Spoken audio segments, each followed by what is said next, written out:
श्री सीताराम। शिखावस्थी के चैनल में आप सभी का स्वागत है। मैं हूं शिखावस्थी।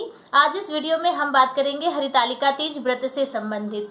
हरितालिका तीज व्रत, जिसे तीजा का व्रत भी कहा जाता है, इसे आम बोलचाल की भाषा में तीजा ही कहते हैं।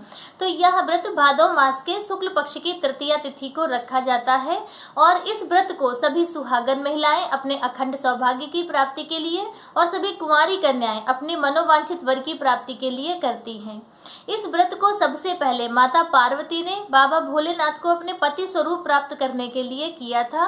तो इसीलिए इस व्रत की बहुत भारी महिमा है और यह व्रत 24 घंटे का निराहार निराजल रखा जाता है। इसमें 24 घंटे जल और कोई भी अन्न या जल ग्रहण नहीं किया जाता है।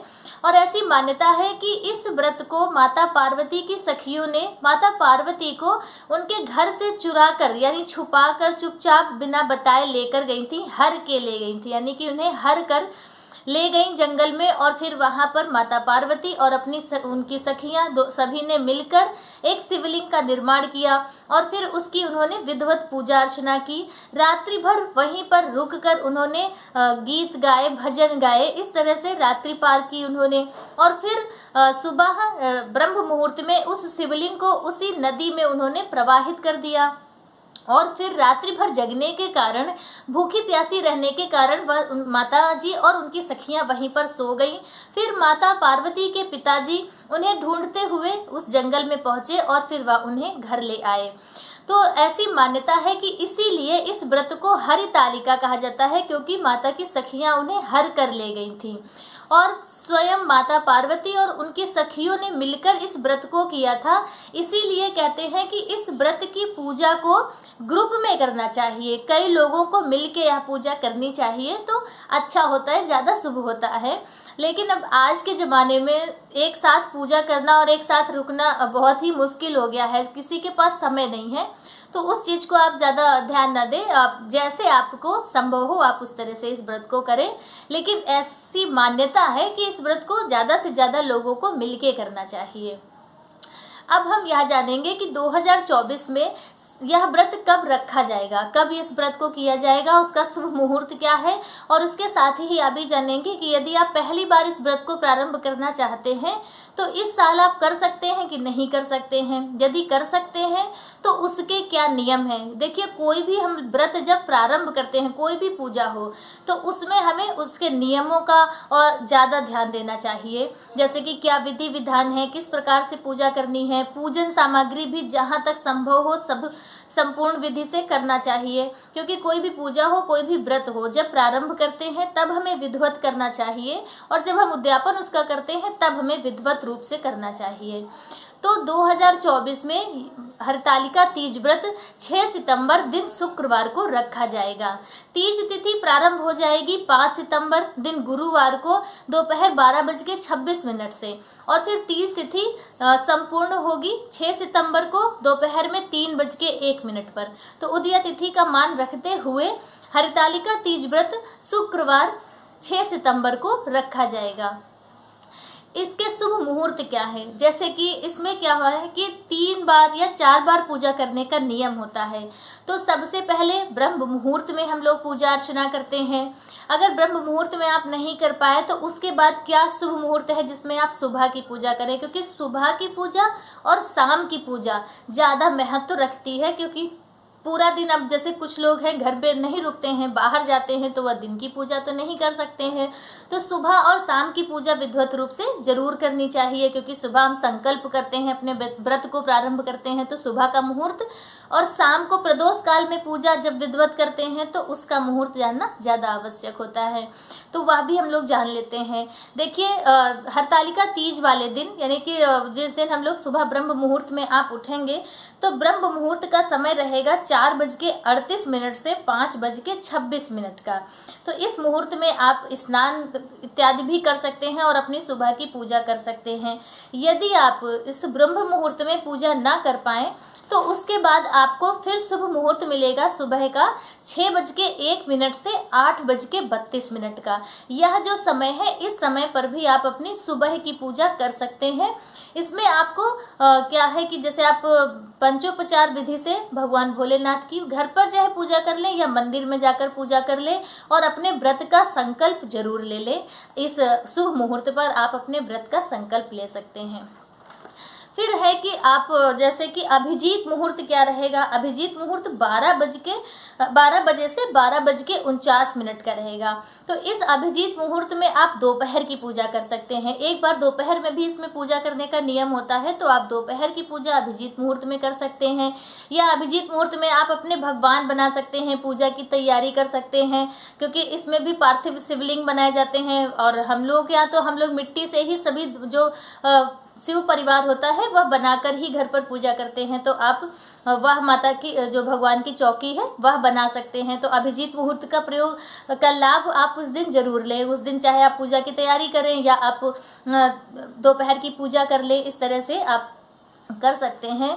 फिर इस दिन राहु काल का भी आप ध्यान रखिएगा, क्योंकि देखिए वर्ष में एक बार यह व्रत आता है और व्रत राज है और सुहाग का व्रत है, सौभाग्य का व्रत है, तो इसलिए इसमें हर चीज़ बहुत ध्यान रखनी चाहिए। राहु काल के समय कोई भी जैसे कि पूजा की तैयारी प्रारंभ ना करें, और जैसे दोपहर की पूजा ना करें, क्योंकि राहु काल इसमें दोपहर के समय पे है। तो राहु काल का भी समय जान लीजिए। राहु काल इसमें शुक्रवार को रहेगा 10:30 से 12 बजे तक का जो समय है वह राहु काल का है। उस समय पर आप कोई ज़्यादा अच्छा कार्य ना करें। आप अपने दैनिक कार्य कर सकते हैं, उसमें कोई मनाही नहीं, कोई निषेध नहीं होता है। तो इस प्रकार से आप कर सकते हैं। शाम की पूजा जो हम करेंगे वह प्रदोष काल में करेंगे। तो प्रदोष काल का समय रहेगा 5:50 से 7:20 का। तो इस समय पर आप अपने की पूजा, जो शाम की पूजा है, जो सबसे महत्वपूर्ण पूजा होती है, वह करेंगे। तो इस प्रकार से आपने पूजा का शुभ मुहूर्त जान लिया। अब हम यह जान लेते हैं कि यदि आप पहली बार इस व्रत को प्रारंभ कर रहे हैं तो किस प्रकार से आपको व्रत प्रारंभ करना है। देखिए, जो लोग पहली बार कर रहे हैं उनके लिए अनिवार्य होता है, और जैसे कि जो लोग कई वर्षों से करते आ रहे हैं, जहाँ तक हो सके वह भी करें। अगर नहीं हो पा रहा है तो उनके लिए कोई ज़्यादा बाध्यता नहीं होती है। जैसे पहली बार व्रत प्रारंभ कर रहे हैं तो कहते हैं कि कोरे वस्त्र पहनकर पूजा अर्चना करनी चाहिए, 16 श्रृंगार करके पूजा अर्चना करनी चाहिए। खुद स्वयं के लिए भी आप एक साड़ी या सूट पहनते हैं तो सूट पहले से तैयार करके रखें। तो आपको कोरे कपड़े, कोरे वस्त्र, कोरा जैसे कि एक बार भी धुला ना गया हो, नया वस्त्र हो वो आपका, उसे पहनकर आपको पूजा करनी चाहिए। और उसके बाद है कि जो लोग करते आ रहे हैं वह भी कर सके तो बहुत अच्छी बात है। अगर नहीं कर पा रहे हैं तो साफ स्वच्छ धुले वस्त्र पहनकर करें। जैसे हम लोग हैं तो जरूरी नहीं है कि बहुत महंगी साड़ी ही, जैसे अब हम लोग साड़ी पहनते हैं तो यह नहीं कि बहुत महंगी ही साड़ी लें, लेकिन प्रयास करते हैं कि एक नई साड़ी हरितालिका तीज पर हम लोग पहनकर पूजा करते हैं। तो जैसे वह कोरी साड़ी आप पहनकर, पहले आप शाम की जब पूजा करेंगे तब आप उसे पहन लीजिए, तैयार हो जाइए। एक चीज़ का ध्यान रखिएगा, जैसे हम लोगों के यहाँ ऐसा होता है, आपके यहाँ आपके बड़े बुजुर्ग जैसे करते हो आप वैसे करें। हम लोग तैयार तो होते हैं, जैसे कि नए वस्त्र पहनते हैं और चूड़ी इत्यादि जो पहने रहते हैं वह भी पहनते हैं। जैसे नया है कि जैसे हम लोग मांग में सिंदूर नहीं लगाते हैं शाम वाली पूजा में, महावर पैरों में नहीं लगाते हैं शाम वाली पूजा में। हम लोगों के यहाँ ऐसा माना जाता है कि जैसे हम लोगों ने श्रृंगार किया, फिर उसके बाद जब तक मुंह में कुछ खाएंगे नहीं, मीठा या अन्न कुछ भी नहीं खाएंगे, तब तक वह जो सुहाग है वह जूठा नहीं होता है। तो उससे पहले हम लोग उसे धुल नहीं सकते हैं। जैसे कि अब दूसरे दिन हमें सुबह स्नान करके पूजा करनी होगी, तो हम लोग स्नान नहीं कर सकते हैं क्योंकि हम लोगों ने श्रृंगार किया है। कई जगहों पर होता है कि पूर्ण 16 श्रृंगार करके भी वो लोग शाम की पूजा करते हैं, फिर सुबह स्नान करके फिर दोबारा श्रृंगार करके फिर से पूजा करते हैं। तो हम लोगों के यहाँ ऐसा नहीं होता है। आपके यहाँ अगर होता है तो आप कर सकते हैं। हम लोग सुबह वाली जो पूजा होती है, सुबह दूसरे दिन, यानी कि जो हम लोग 7 सितंबर को शनिवार को करेंगे, भगवान को विसर्जन करने से पहले, उसमें हम लोग पूरा 16 श्रृंगार करते हैं, बाल बांधकर सिंदूर लगाते हैं, महावर लगाते हैं, सब कुछ करते हैं। और उसके पहले शाम वाली पूजा में हम लोग नए वस्त्र इत्यादि पहनते हैं, लेकिन जैसे सिंदूर नहीं लगाते हैं, महावर इत्यादि नहीं लगाते हैं। तो इस चीज़ का ध्यान रखिएगा। यदि आपके यहाँ भी माना जाता हो तो उसे मान कर कीजिएगा पूजा। फिर शाम को नए वस्त्र पहनकर आपको पूजा करनी है और माता पार्वती को 16 श्रृंगार, पूरी 16 श्रृंगार अर्पित करना है आपको दान करने के लिए। और आप स्वयं के लिए भी आप कुछ सामग्री जरूर ले लीजिए, जैसे कि नई चूड़ियाँ ले लीजिए, आप जो कुछ भी ले सके, नया बिंदी का पत्ता ले लीजिए, महावर, आलता इत्यादि नया ले लीजिए। तो आप अपने लिए, आप स्वयं के लिए भी लें और आप पूरी 16 श्रृंगार माता को अर्पित करने के लिए भी लें, जो लोग पहली बार व्रत कर रहे हैं तो वह इस चीज़ का ज़रूर ध्यान रखें। तो उस तरह से आपको यह तैयारी करनी है। बाकी के नियम वही है, जैसे सभी लोग करते हैं वैसे ही आपको करना है। बस इन बातों का ध्यान रखना होता है जो लोग पहली बार व्रत प्रारंभ कर रहे हैं। अब जैसे कई लोग पूछते हैं कि जैसे पहली बार व्रत प्रारंभ करना है तो हम मायके से करें कि ससुराल से करें, तो उसका भी कोई नियम नहीं है। आप जहाँ पर हैं आप वहाँ से इसे प्रारंभ कर सकती हैं, जहाँ पर आपको सुविधा हो। जैसे मायके में रहकर थोड़ी सी सुविधा होती है, काम इत्यादि कम करना पड़ता है, तो आप मायके से भी कर सकते हैं और ससुराल से भी कर सकते हैं। जैसे कई जगह होता है ससुराल वाले समझते हैं कि नहीं उसका व्रत है तो वह उसे सपोर्ट करते हैं, उसका ध्यान रखते हैं। तो जहाँ पर आपको सुविधा हो आप वहाँ पर व्रत कर सकते हैं। ऐसा कोई नियम नहीं है कि आप मायके से करें या ससुराल से करें। तो यह हो गया कि आपको कहाँ से पूजा करनी है पहली बार यदि आप व्रत रख रहे हैं।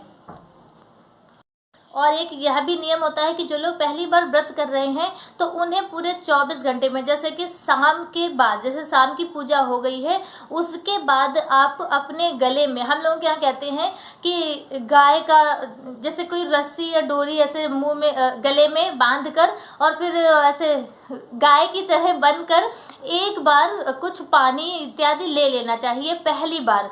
कि मान लीजिए भविष्य में कभी कोई ज़रूरत पड़ जाए, आपकी तबीयत खराब हो जाए, कुछ है, तब आप वह पानी ले सके, आपका मन विचलित ना हो और कुछ भी गलत ना हो आपके साथ। हमेशा सब भगवान अच्छा कृपा बरसाए रखे। तो इसलिए पहली बार का नियम यह भी है कि एक बार अन्न नहीं लेते हैं, जल इत्यादि ले लेते हैं। तो यदि आप लेना चाहें तो ले सकते हैं, नहीं लेना चाहे तो नहीं ले सकते हैं, उसमें बाध्यता नहीं है। लेकिन जब पहली बार प्रारंभ करते हैं तो हमारे बड़े बूढ़ों ने ऐसा करवाया भी है और बताया भी है। तो उसमें है कि कहते हैं गाय बनकर पानी पी लेना चाहिए। तो इसलिए आप यदि करना चाहें तो यह भी कर सकते हैं पहली बार व्रत प्रारंभ करने में, उसके बाद फिर नहीं करना चाहिए। हम लोग जैसे हैं कभी नहीं करते हैं। माता पार्वती की इतनी कृपा रहती है कि शक्ति दे देती है वो इस व्रत को पूर्ण करने की, क्योंकि जब तक उनकी कृपा नहीं रहेगी इस व्रत को कोई नहीं कर सकता है। कि कितना भी आप पहले से अच्छे से तैयारी कर ले, लेकिन 24 घंटे में प्यास इत्यादि तो लगती ही है। कभी कभी होता है कि मौसम बहुत अच्छा हो जाता है, बारिश होती है, सब बदली का मौसम रहता है तो अच्छे से ज़्यादा निपट जाता है व्रत। लेकिन कभी कभी होता है कि ना बिल्कुल बारिश होती है ना बिल्कुल बदली का मौसम होता है, सूर्य नारायण पूर्ण कृपा करते हैं, बहुत धूप होती है, तो उस स्थिति में फिर प्यास इत्यादि लगने लगती है। तो जब आपको प्यास लगे, आपको लगे कि बिल्कुल आप नहीं सह पा रहे हैं, तो चुपचाप बैठ जाएं और ऐसे करके, कहते हैं दांत बंद करके और सांस लीजिए, तो उससे राहत मिलती है। आपको भूख और प्यास दोनों में आपको राहत मिलेगी। तो इस तरह से आप करके अपने व्रत को पूर्ण कर सकते हैं। आप भगवान आपको शक्ति दें, माता पार्वती आपको शक्ति दें, आपका व्रत निर्विघ्न संपन्न हो। तो हरितालिका तीज व्रत कब से हमें प्रारंभ करना है और पहली बार किस प्रकार से करना है, तो उसके विषय में हमने जाना। आगे और वीडियो जब लेकर आएंगे तो उसमें हम यह बताएंगे कि किस प्रकार से हमें पूजा करनी चाहिए, चारों समय की जो पूजा है वह हमें किस प्रकार से करनी है, क्या क्या हमें दान करना चाहिए, किस प्रकार से दान करना चाहिए, पारण किस प्रकार से करना चाहिए। तो उन सब का वीडियो आगे लेकर आएंगे। तो सभी वीडियो ज़रूर देखिएगा और लाइक कमेंट ज़रूर कीजिएगा। आज का वीडियो मेरा बस इतना ही। मिलते हैं दूसरे वीडियो में दूसरी जानकारी के साथ। तब तक के लिए श्री सीताराम।